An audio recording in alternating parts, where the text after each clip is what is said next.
எல்லாரும் இங்கே ஏன் நீங்களும் வேஷ்டி கட்டிட்டு வந்திருக்கீங்க அப்படின்னு கேட்டாங்க. இந்த கேள்வி இங்கே இல்லை, நான் இளையராஜா சாரோட டொராண்டோ போயிருந்தேன் ஏதோ ஒரு நிகழ்ச்சிக்காக. அங்கே போனால் அந்த குளூரில் எனக்கு வந்து வேஷ்டி ரொம்ப பிடிக்கும். வேஷ்டி வந்து ஒரு சைவம், பேண்ட்டு தான் வந்து அசைவம். ஸோ அந்த வகையில் நான் வந்து சைவம். நான் வந்து வேஷ்டி சட்டை போட்டுட்டு போனேன். ராஜா சார் வந்து சூட்டில் வர்றாரு, பிளாக் சூட்டில். முதல் காமெடி அங்கேயே ஆரம்பிச்சது. ரெண்டாவது வந்து ஒருத்தர் வந்து கேட்டார், என்னங்க வேஷ்டி கட்டிக்கிட்டு வந்திருக்கீங்க அப்படின்ட்டு. அது வந்து வேஷ்டி கட்டிட்டு வந்திருக்கீங்கன்னு கேட்கணும். என்னங்க வேஷ்டி கட்டிக்கிட்டு வந்திருக்கீங்கன்னு, கட்டலைன்னா கழண்டிடுமேங்க அப்படின்னு நான். அப்புறம் இல்லைங்க இங்கே வந்து கட்டியிருக்கீங்களே அப்படின்னாரு. அதாவது அவர் சொல்கிறது இந்த குளிருக்காக இங்கே வந்து கட்டிருக்கேன். நான் சொன்னேன் இங்கே இல்லைங்க, ரூம்லேயே கட்டிட்டு வந்திருக்கேன் நான். ஸோ இந்த மாதிரி வேஷ்டியை பற்றி ஒரு எப்போவுமே நம்ம ஜோக்கில் கூட சைவம் அசைவம்னு 2 ஜோக் இருக்குது, அது நமக்கு தெரியும். ஆனால் முத்தத்தில் சைவமும் அசைவமும் இருக்கான்றதை வைரமுத்து அவர்கள் தான் நமக்கு முதல்ல சொன்னார். சரி, அதை பற்றி கொஞ்சம் பின்னாடி பார்க்கலாம். உணவில் சைவமா இல்லையாங்கிறத விட உணர்வுல சைவங்கிறத பற்றி தான் இப்போ நான் பேச வந்திருக்கேன். சிங்கம் சைவமா அசைவமா எல்லாருக்கும் தெரியும். சமீபத்தில் யூடியூப்பில் நான் வந்து ஒரு படம் பார்த்தேன். அதில் வந்து ஒரு சிங்கம் வந்து ஒரு குரங்கை போய் தலையை அப்படியே கடித்து எடுத்துகிட்டு வருது. அதை கடிக்கும்போது தான் கவனிக்குது அது வந்து ப்ரெக்னெண்ட்டாக இருக்குது அந்த குரங்கு. இதை கடிக்க கடிக்க அது வந்து குட்டி போடுது. நீரவ் ஷா மாதிரி ஒரு பியூட்டிஃபுல் கேமராமேன் அழகாக அதை எடுக்கிறாரு.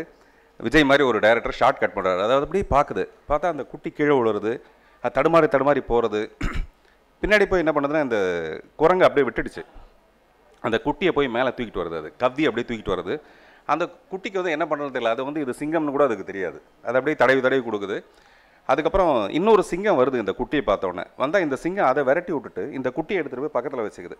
இது ரெண்டுக்கு என்ன ரிலேஷன்ஷிப்னு அதுக்கே தெரியல. இது வந்து அதை அப்படியே தடவி கொடுக்குது, இது நக்கி கொடுக்குது, அப்படி கொடுக்குது. கொஞ்ச நேரம் கழிச்சு பார்த்தா அப்படியே அதோட ஷோல்டரில் படுத்து தூங்கிட்டு இருக்கு. இப்போ சொல்லுங்கள், சிங்கம் வந்து சைவமா அசைவமா? ஆக்சுவலாக கொஞ்ச நேரம் கழிச்சு சிங்கம் வந்து இப்படியே இருக்க முடியாது, சைவமாக இருக்க முடியாது. மறுபடியும் அது ஒரு மான வேட்டையாட தான் போகுது. அதோட சர்வைவல் ப்ராப்ளம் அதுக்கு. அதே மாதிரி நான் அந்தமானுக்கு பக்கத்தில் ஒரு ஐலண்ட் ஒன்று போயிருந்தேன். மனுஷன் நிறைய நடமாடாத ஒரு ஐலண்ட் தேடி கண்டுபிடிச்சி போனேன். அங்கே போய் பார்த்தா நாங்கள் சாப்பாட்டுக்காக நிறைய சிக்கன் பிரியாணி எல்லாம் எடுத்துகிட்டு போயிருந்தோம். போட்டு போய் நின்னதுக்கப்புறம் ஒரு 4-5 மான் வந்தது. மான் வந்து நல்லா பைசன் மாதிரி நல்லா பெருசாக வளர்ந்துருக்கு.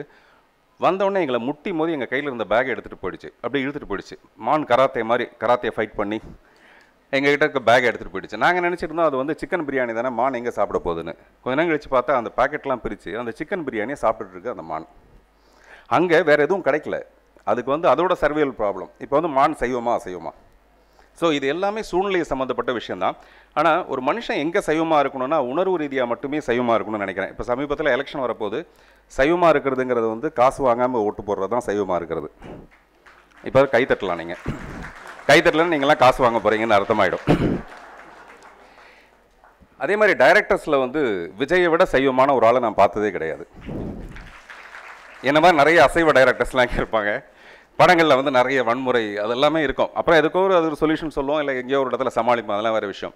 விஜய் வந்து ஒரு மனிதராகவே ரொம்ப ஒரு தன்மையான மென்மையான ஒரு மனுஷன். நான் அந்த மாதிரி ஒரு நல்ல மனுஷனை பார்த்ததே கிடையாது. நம்ம எல்லாருக்கிட்டையும் ஏதோ ஒரு தப்பு கண்டுபிடிப்போம். விஜய்கிட்ட இது வரைக்கும் என்னால் அப்படி கண்டுபிடிக்கவே முடியல. ஏதாவது ஹெல்ப் பண்ண முடியுமான்றதை மேக்ஸிமம் ட்ரை பண்ணிகிட்டு இருக்க ஒரு நல்ல மனுஷன்.